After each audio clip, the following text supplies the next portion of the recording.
健介様。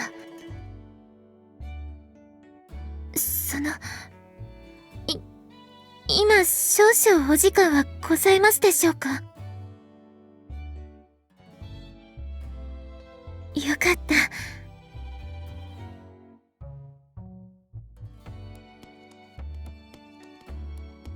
はい。それでは、失礼いたします。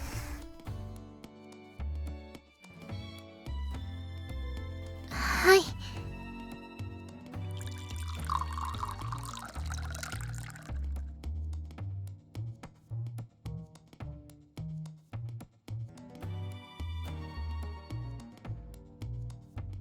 いいえ、澄んだ茶の色を見ていただけです。あ、あ、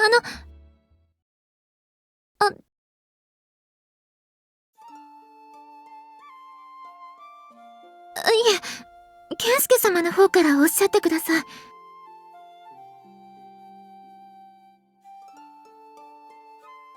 おかげさまで、痛みや不調を感じることなく、過ごさせていただいています。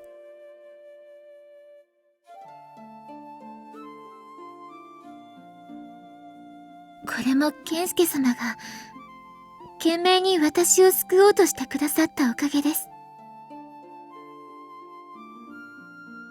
それでもです。身の危険を顧みず、私と最後まで向き合ってくれた。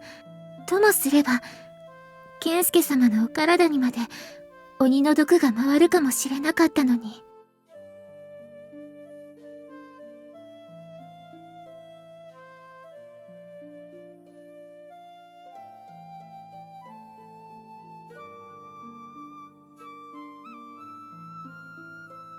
それほどまでに私のことを、その温かいお心が私を鬼の毒から救ってくださったのでしょうね。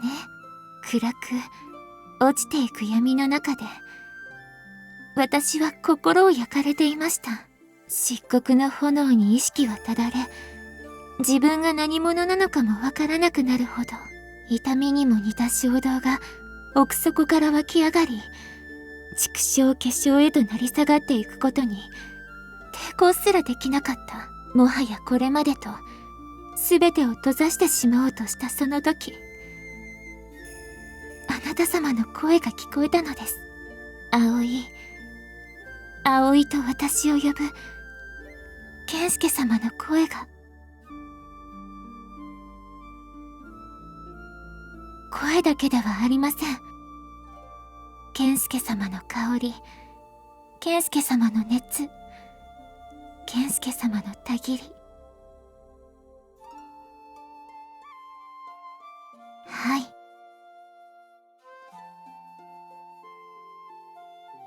この身の内に健介様を感じて、重ねられていくぬくもりの一つ一つが、私を人へと返してくれました。私はその時に思ったのです。これこそが、人の持つ強さ、愛し合うことの喜びなのだと。恥ずかしながら、生娘であった私には、それは知り得ぬことでした。でも、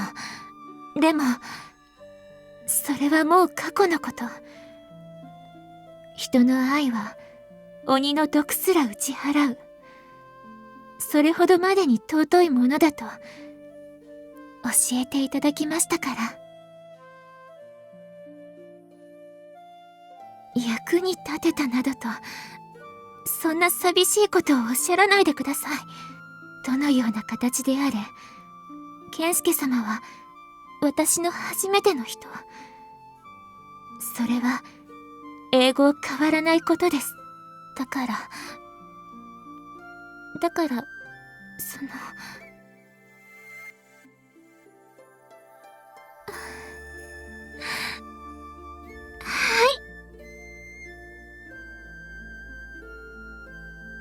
今日はそれを健介様にお伝えしたくて参りました。お忙しいところお時間を割いてくださいましてありがとうございます。